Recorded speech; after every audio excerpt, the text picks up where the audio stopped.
Good morning, everyone. So glad to see you again this week. As everyone kind of filters in, we're having a big time in the Great Hall, so take a minute as people realize we're starting. Glad to see you all. This is a second part of our opening adult forum for Calvary's school year this year. And so we're going to continue the theme that we started last week, but we're also going to be developing another idea. So last week, we talked about the idea of just being present, and it sounds so simple, but it's actually doesn't seem to be in our world today. And so last week we talked about how important it is in order for us to develop the relationships that will help us be the kinds of Christian disciples we want to be, we actually have to come. We have to be present at church, and the obvious time to be present is on Sunday morning, although there are a number of people who are present during the week as well. So whatever your presence is at Calvary, it needs to be intentional. We talked about the idea of being sort of obedient to that presence as well, because it isn't easy to be here. And when we make the effort to come here, not only for our benefit, but for others' benefits, then it helps us to kind of check our human ego and move us closer and closer to being the kinds of generous and considerate people that God really wants us to be. Last week I used the example of when Jesus says, love God and love your neighbor as yourself, he's really challenging us to move beyond ourselves so that we don't just love ourselves, we don't just focus on ourselves, but we're able, in generosity, to focus on other people, to actually be generous in giving ourselves, even if it is just simply our presence, over to others. That kind of focus this year is one of those simple handles to grab onto. You know, something that's not terribly complicated, just being present. And when you come to Calvary, we will be ready to offer the kind of experience that will help every one of us grow more and more into the kinds of disciples that we hope to be. And so today's forum is going to focus on what we are preparing for you when you are present. And so to that end, I've got a number of friends, some leaders in the parish, that are going to be joining me in today's forum. Scott Crosby, Lee Duncan, Hall Gardner, and Eileen Farmer are all going to speak along with me about the work that we are doing together. When we come together, we can do more. And it's that doing that I know we all really want to be a part of here, not only at Calvary, but in our great city of Memphis. And so that's what we're going to be focusing on today. So to start us off, I'd like to welcome up Hall Gardner, our senior warden of the vestry this year. And Hall is going to put some of the structure around how we are guiding and leading this church so that we can then vet out that macro idea with some important details.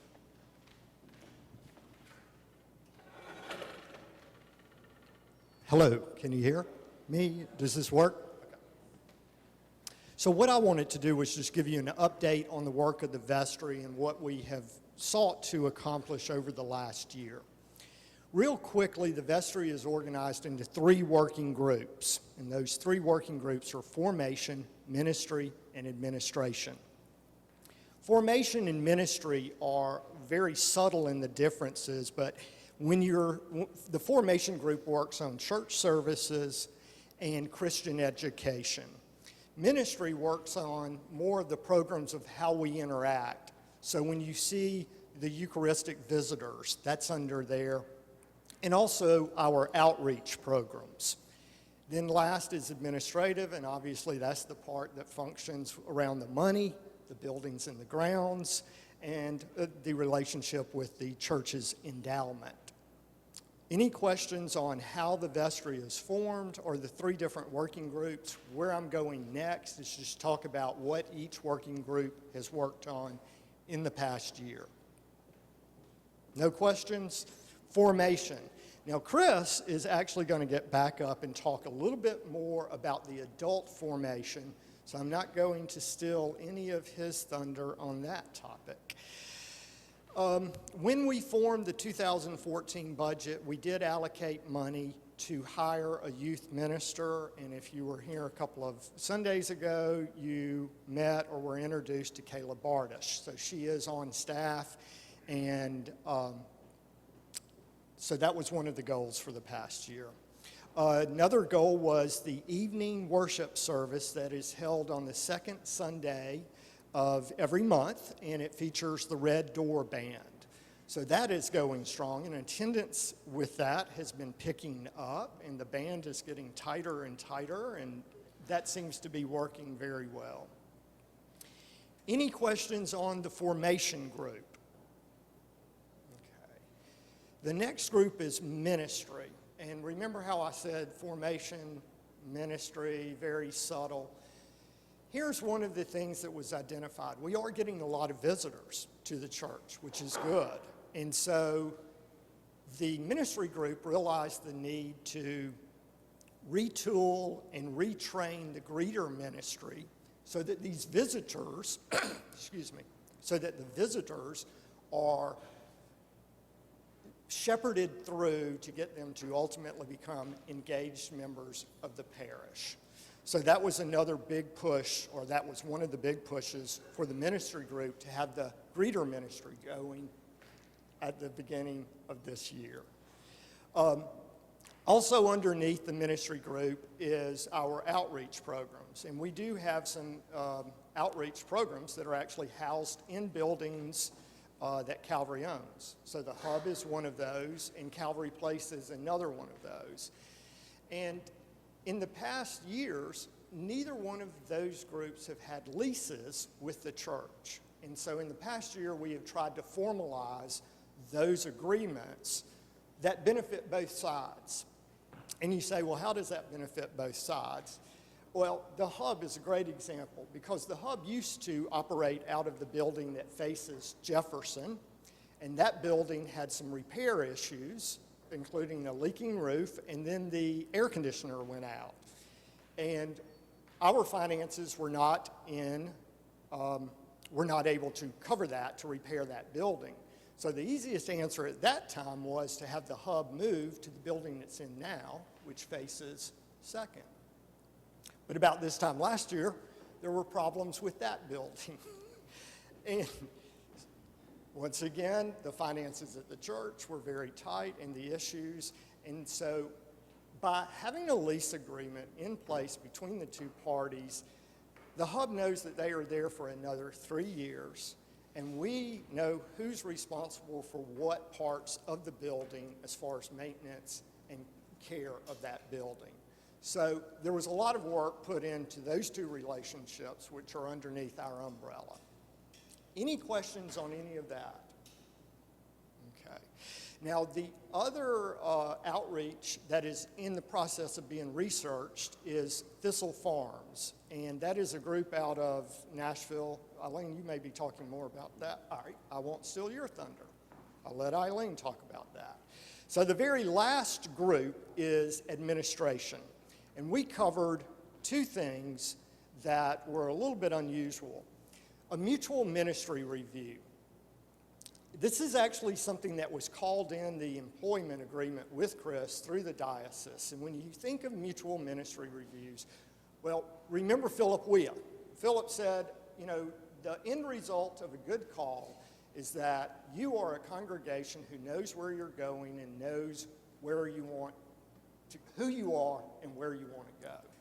And that, matching that up with a rector who knows who he, she is and is headed in that direction, that is a good match. So the mutual ministry review basically took all the work that we did during the search process and came up with another survey that we sent out to the vestry, to some of the people on the search committee, and to Chris. And basically, we sort of assessed where we were when we were doing the search and where we were 2 years later. And ultimately, I think one of the good news is that the things that were important to us then are still important to us now. So we're working in that right direction. We also feel like Chris is the right leader to get us there. Now, it did sort of pull out some weaknesses that we need to continue to work on. And that's just continuing to develop Calvary's culture and identity, which I don't think you'll ever finish that job, but the youth minister, and just making sure the role and responsibilities are well defined so that we don't put too much on this job. How to form meaningful small groups, and also communicating information to the congregation. So those are things that we recognize, maybe not as weaknesses, but things that we need to continue to work on. Another area that we spent some time on, Mike Nelson led a group on vestry governance. In the past, what would happen, we would have our annual meeting in January. The new vestry members would be elected. They'd be ushered back to the Emerson room and voted on the senior warden and junior warden. And then they'd walk out like, what just happened there? And so a lot of the work that the Vestry Governance Committee did is to make a meaningful transition between the new vestry members and the vestry members who are rolling off. And we will actually have our parish meeting much earlier in the year, which will allow the nomination and voting on the vestry members. So they're actually able to attend a couple of meetings before they become voting members.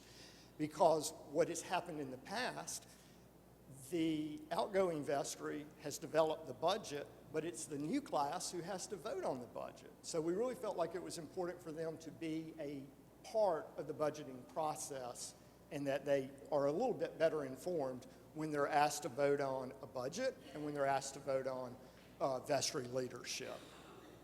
Any questions on any of that? I'm going to end on a good note and transition it. All right.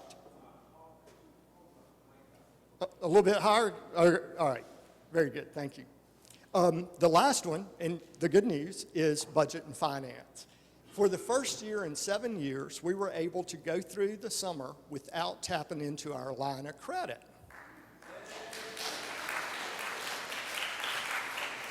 Now, a lot of that has to do with just a simple thing of the administrative group sending out statements so you know what you owe.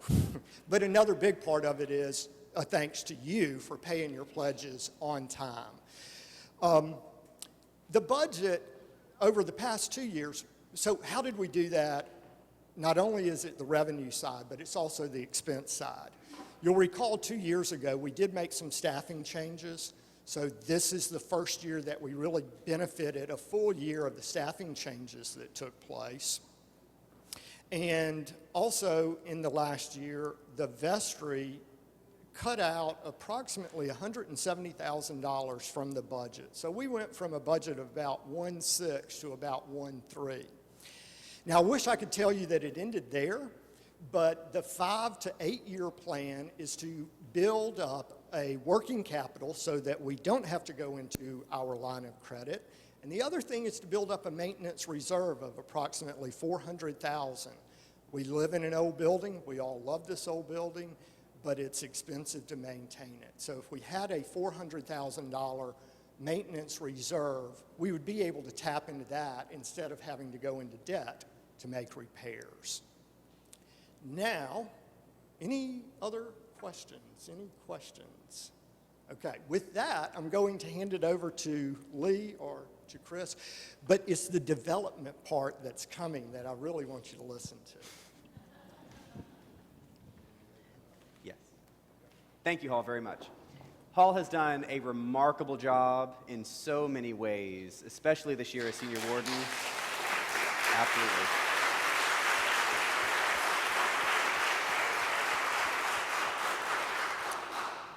So because I like context, and because I like to talk, I wanted to come up here one more time and to say the big macro message in all of this is that we are very intentionally and very patiently moving in the right direction. And that is everything about what we do together, both from the finance and the administration, the formation, and the ministry.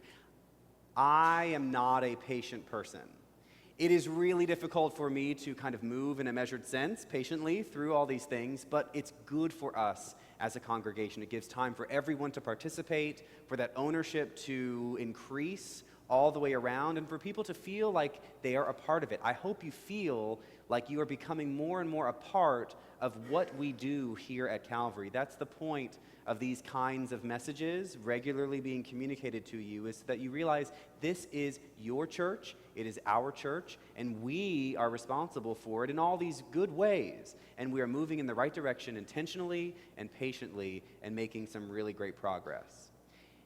To that end, I'd like to invite Scott Crosby and Lee Duncan, in no particular order, to come up and talk about the work of development and the way that we invest ourselves in all ways into this community.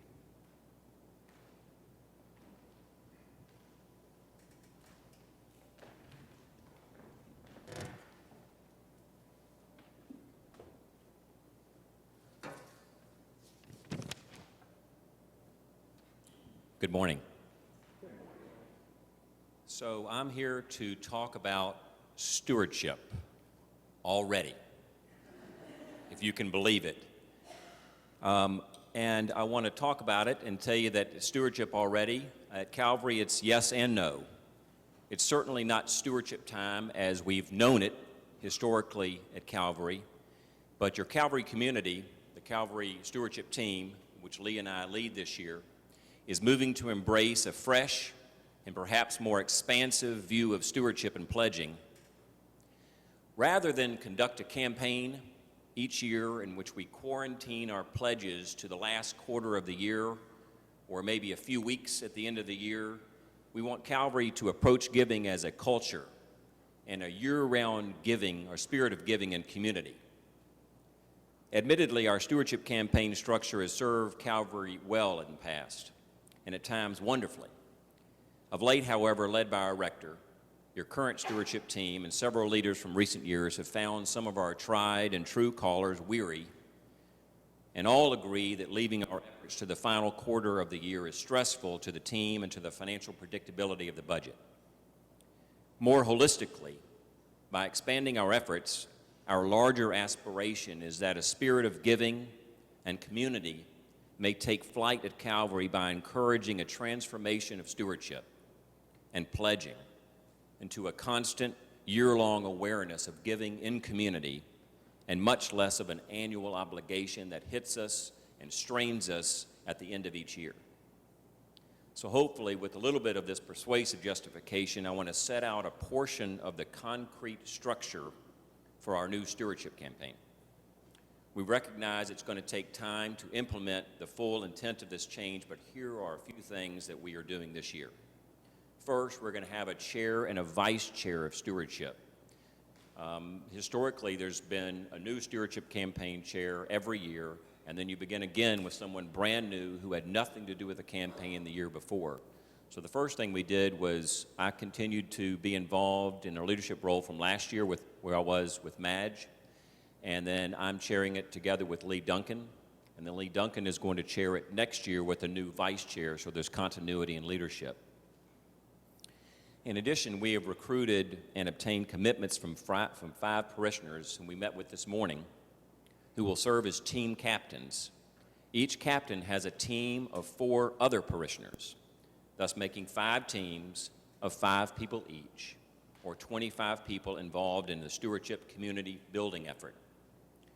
Each of these 25 parishioners is provided a list of 5 other parishioners, persons or families here at Calvary, whom they are to contact and ask for a visit in person. Sure, one purpose of the visit is stewardship, but really the purpose of the visit is more of community building. It is a time for us to reach out to one another in community and connect, to ask how the other is doing, to discuss Calvary, its successes, its failures, its struggles, its accomplishments, ways to improve, ways to be involved. And frankly, I see the visit more pastoral than I do see it as financial. If all 25 people are able to visit their 5 people or families, that's a total of 125 connections that will have been made this fall. We have approximately 375 persons or families who give here at Calvary. So the intent of this, or the framework and the structure, is such that through this intentional community building, each of us will have the opportunity to visit during this campaign during our stewardship once every 3 years. And it's my hope that we will have 25 different persons involved in making these visits in the community building efforts, thus making our connections multiply. Our intention is to coordinate all of these visits in September with mailings, emails, comments from the pulpit, and collateral that's placed around Calvary from now and into October, with the goal of concluding much of our stewardship by the first weekend in October. Then on Sunday, October 5, we would have a celebration at Calvary in our community campaign involving the delivery of your pledge in a basket as you walk up to take communion at the altar. As our rector taught us last week, we're able to become more of what we are called to be as Christians when we worship together as a community. And to support his lesson, Chris referenced Dietrich Bonhoeffer's work, Life Together. The author wrote in that book, quote, "The more genuine and the deeper our community becomes, the more will everything else between us recede, the more clearly and purely Jesus Christ and his work become the one and only thing that is vital between us." And I was noting in the service today, the idea of community is just throughout our service, both in the structure, in the words we say every single Sunday, but also uniquely today. Our collect for the 11th Sunday says, "O merciful God, that your church being gathered together in unity by your Holy Spirit." There is a discussion in the New Testament reading that says, "For as in one body we have many members, and not all the members have the same function, so we who are many are one body in Christ, and individually we are members of one another." Chris, in his sermon, said relationships are the foundation of the work of God, a work that God wants to do in this world. Relationships can move us. When we do it together, we do more.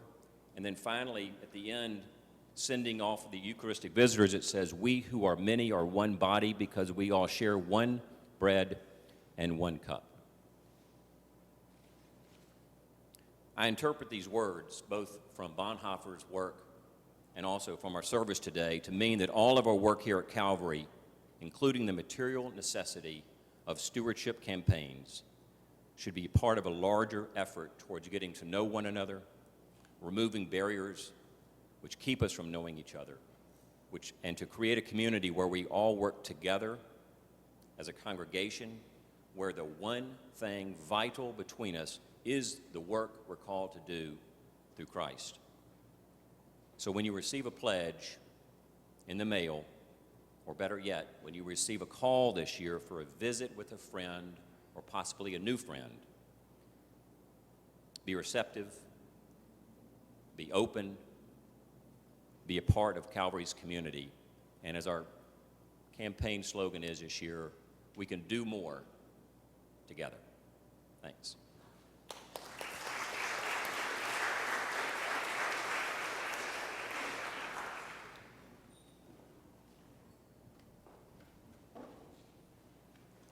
Well, as Scott said, I'm co-chairing with him this year on the stewardship, and we are excited. This is different. It's a completely different approach. And what I wanted to talk to you about today is that we are now going to formally include an additional almost 200 people on our pledge drive, and that is our Calvary youth.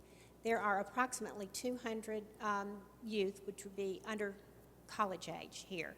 And I think Hillary told me the breakout is about 100 in sixth grade and younger, and then 100 about the other, and older than that. So those are 200 people that we've pretty much just not even addressed as far as being part of our stewardship. And I look on stewardship in two ways. It is the financial, and we are going to, along with Kayla and Hillary, encourage every youth in this church to make a pledge this year, their own pledge, not just the family pledge, and for them to prayerfully think about it, talk to their parents about it. And when we do come up here in October, they will have their own pledge cards to put in, and we're going to actually have a different color for them to put their pledge cards in and for them to put their money in when they do come to church. So there's that element of it, which I'm really excited about, and I think is so important for them to begin at an early age to know that they're part of Christ's body, and this is part of it, of giving of yourself and giving of your resources. The second part of that, which is really exciting to me, is the service end of it. And I know that they are at home and also here at church, they're already doing a lot in service, and particularly just recently, the backpacks that were filled by our Calvary youth here who raised money through making cinnamon rolls. And I'm hoping to see more of that this year, and for them to just be creative in what they want to think of to do that can benefit someone else. Maybe even want to do Locks of Love, that program where you can grow your hair for children who may not have hair because of cancer treatment, and then donate that at the end of a year. There's so many things that they can do in their resources and their time. So I think it's exciting now. We are now formally introducing our youth stewardship, and it is just the first year of many, I'm sure, and I'm so glad to have them as a part of our whole church family. Thanks.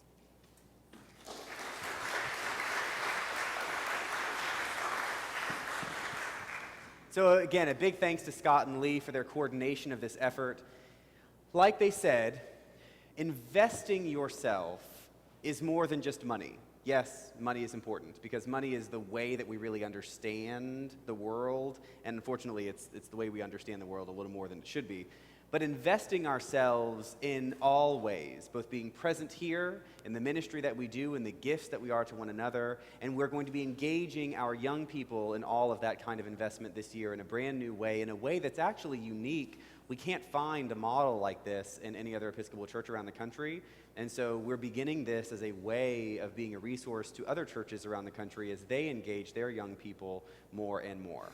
So, moving beyond development, I want to talk with you all a little bit about formation. And so many of you, if you've got children, you received great brochure and information about the way that we are engaging our children in Sunday school throughout this school year.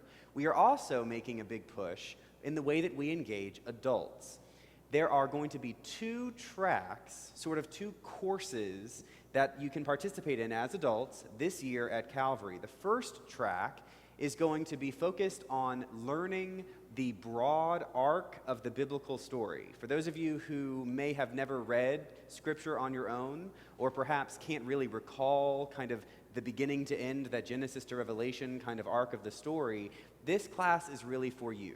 In 30 lessons, we are going to be going from the beginning to the end of the Bible, and you are invited to engage it in the kind of depth that you are looking for. It could be that you'd like to just simply come and listen to the lectures. That's great on its own. Could be that you want to go a step deeper, and a step deeper is going to be reading together from a book that came out a few years ago called The Story. And what this is it's a translation of the Bible, the NIV, but only the narrative portions. So a lot of the legalistic language, a lot of the poetry, that's all been removed so that it really does read like a novel. For those of you who have really never studied the Bible, it is a fantastic story. Whenever I teach young people in confirmation and things like that, I say, reality TV has got nothing on the Bible. And so I hope that if you've never done that in any formal way, that you will participate in this lecture series, because knowing this story, knowing the story, is the foundation upon which we do everything else as disciples of Christ. So, you can engage with this level by reading the narrative bits of the NIV, or you can participate through daily scripture readings, and in one calendar year, you would have read every word of the Bible. That's the Calvary 365 Bible Challenge. So in any way you want to engage learning this story, I hope that you will prayerfully consider it, whether that's just simply attending, reading week to week in this, or participating in the daily Bible readings in small groups throughout the week. That is track 1. Track 2 builds on knowing the story by talking about how we write our story here at Calvary. And we're going to be bringing in speakers to engage in the work that we can do once we really know who we are and whose we are. And that second track will be happening in the Great Hall, And it will be engaging people who feel like they're ready to do something with that story in their life in new ways. And so adults are able to either learn the biblical story for the first time or again, and then learn how they can engage that story, how you can engage that story in your own life today. Those are the two main tracks that we are going to be working from on Sunday mornings this school year. Beyond the adult formation, biblical literacy is going to be the big focus for all of our formation classes. For those of you who don't have children, you may not know, but if you do have children and haven't read, you might need to know that in all of our classes, from the nursery, from the babies, all the way up through senior high, we will be focusing on biblical literacy and the biblical story in all of those classes. Some of the classes will be reading the story. Some will be studying Scripture over the course of 2 years. Some, our babies, are going to be read the same stories that the adults are hearing in the Sunday school here downstairs in the nursery. The point is to have what Ben Robertson calls that minivan moment, where everybody gets in the car, they sit around the lunch table or maybe the dinner table, and the story that you learned on Sunday morning is the same story that your kids learned in their Sunday school class. So when you say, what did you do in Sunday school? And they say, nothing. You know what they did. You've got some foundation and some background to have a discussion with them that can really begin to take this 1 hour or 2 hour experience of Calvary each Sunday morning and expand it into your entire life in a very real way. That is the point of the formation all year long this year. It's not going to look like this in 2 years. We're going to take the next step. Remember that whole patient, intentional progression. This is the focus for this year, and I really want you to participate. It is the kind of thing that can make a real difference in your life. And for some of you, you might think it's almost more than you want to give. And for some, you might say, this is so elementary, why would I do it again? It's just like reading anything that's great. Every phase of your life, it says something new to you. And so even if you are a biblical scholar, come and participate. Again, your presence matters, not only for you, but for all of those around you. And the way that you participate in this formation year will help our entire community deepen our relationship to God and our relationship to one another. And I am thrilled about it. Now, looking beyond formation, the other side of that coin is always what we do once we have been formed. And it is that doing in that ministry that is very important. And as we grow and develop new ministries, I want you to know what we're thinking and how you can engage it. And so I'd love to invite Eileen Farmer up to talk about the ministries that we currently do and also some of the really exciting ministries that we are developing. So welcome, Eileen.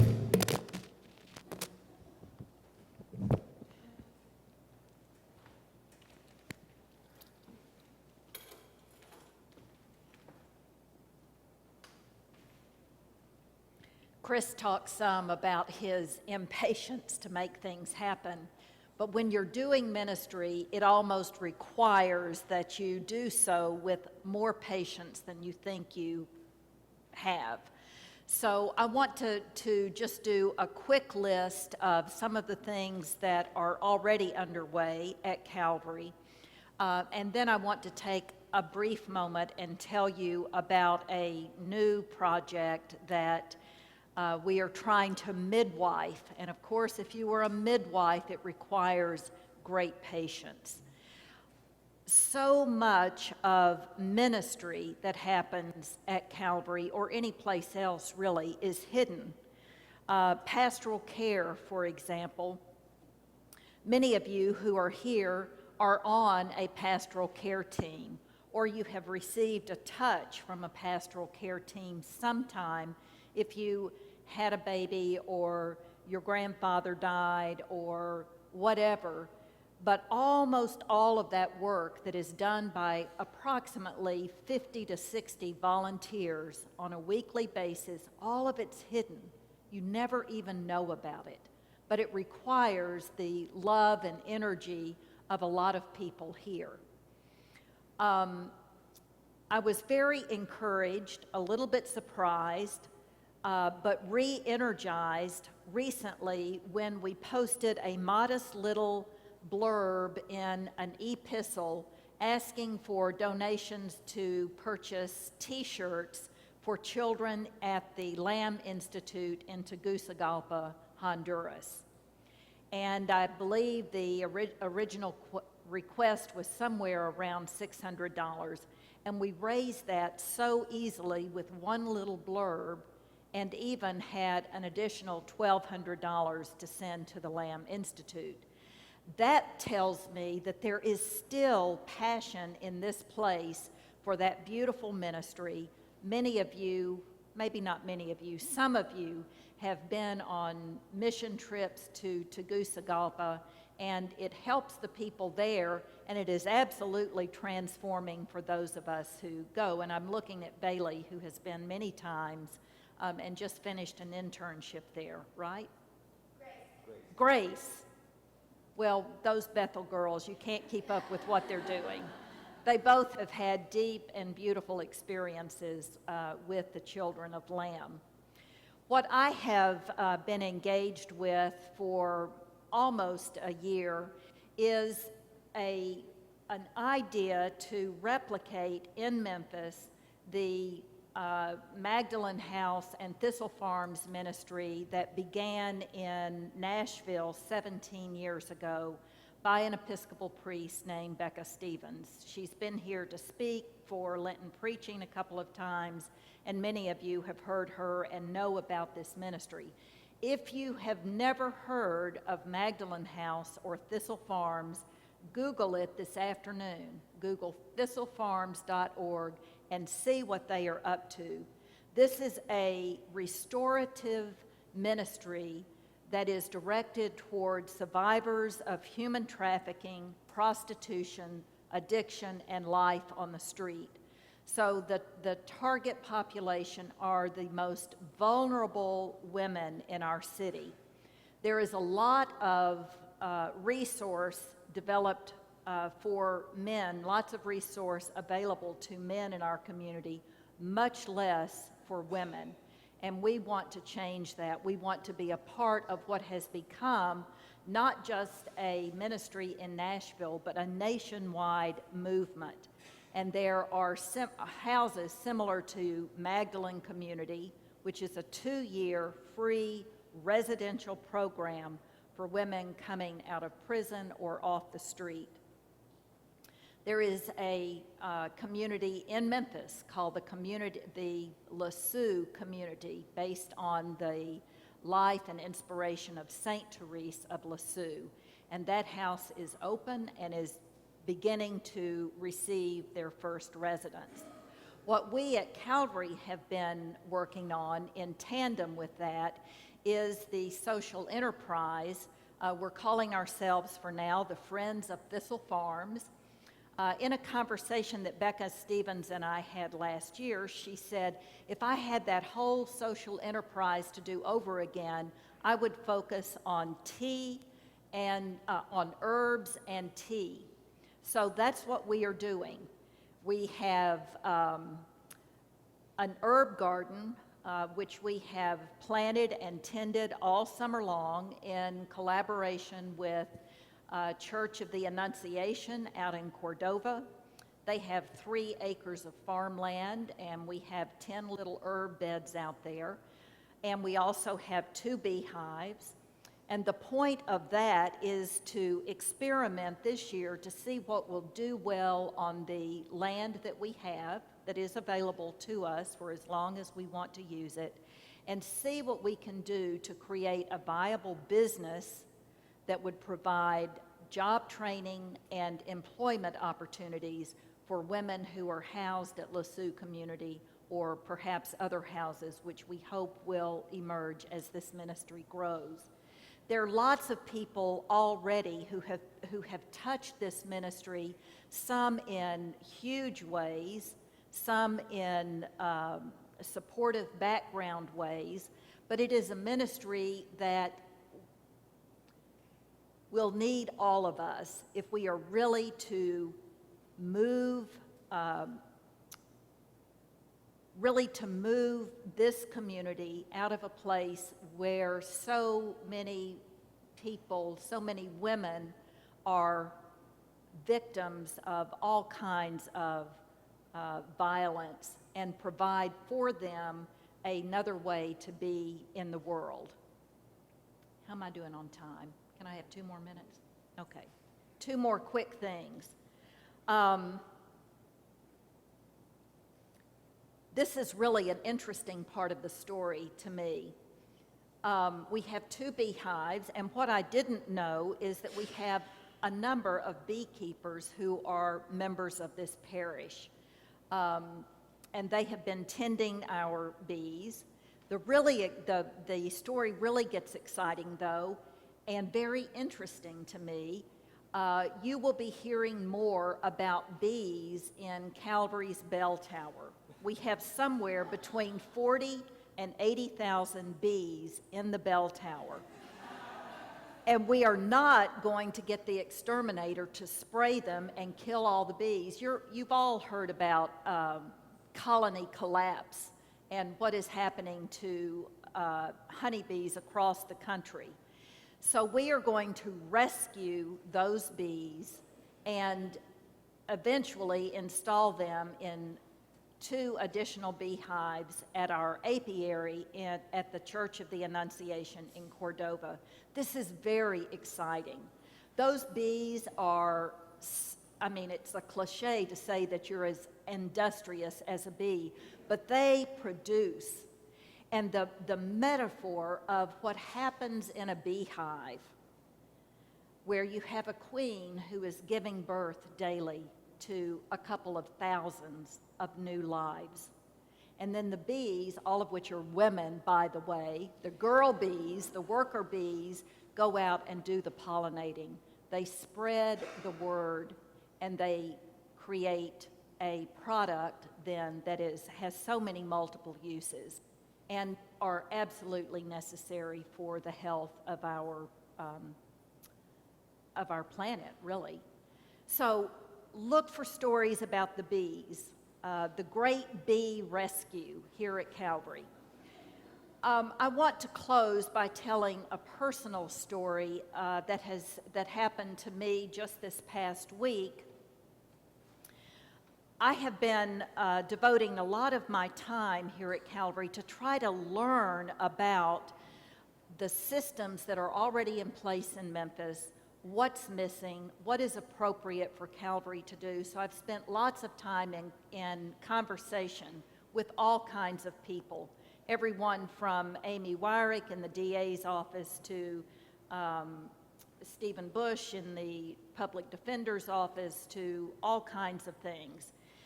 Well, I got myself in a conversation with a person who is with organized crime with the Memphis Police Department.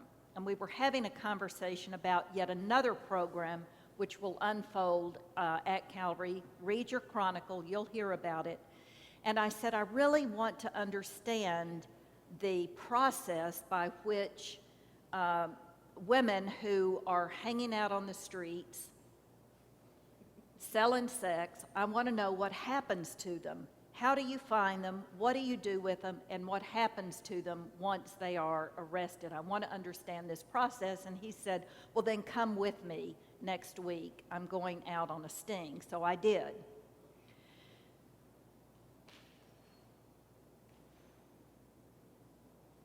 For about 3 hours, I rode around with this guy from organized crime, and he took me to the van at the Airways police station where they were holding the women who had been arrested that evening. I walked into the van, climbed up into it, unair conditioned, and the girls looked at me and they said, well, you don't look like a prostitute. Another one said, you look more like Martha Stewart to me. And I said, well, she went to jail too. And then I just sat down and began to listen.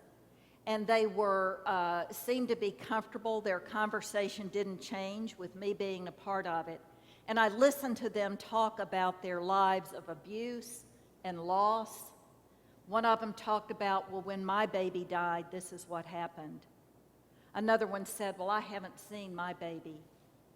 Another one said, I've only been on the street for 4 days, but I'm already here. I couldn't pay my light bill.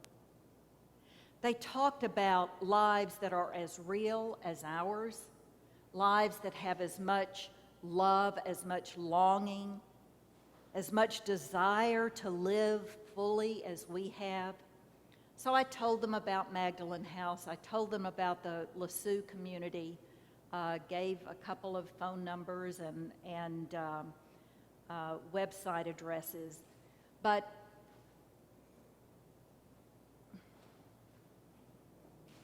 these are lives worth saving. These are lives worth investing in. And the kind of stewardship that really gets me juiced up is this giving it all away in the most lavish outpouring of all the love that we have for the most vulnerable among us. Becca Stevens says, and I believe she is right, that love is the most powerful force for social change in the world. Love. Love is the most powerful force for social change in the world. So when we talk about ministry at Calvary, we're talking about concrete ways for you to get involved, whether it's tending an herb garden, harvesting honey, dozens of ways that you can be a part of what is gradually emerging in this place as what I see as the next chapter of Calvary's long history of extravagant ministry for the least of these.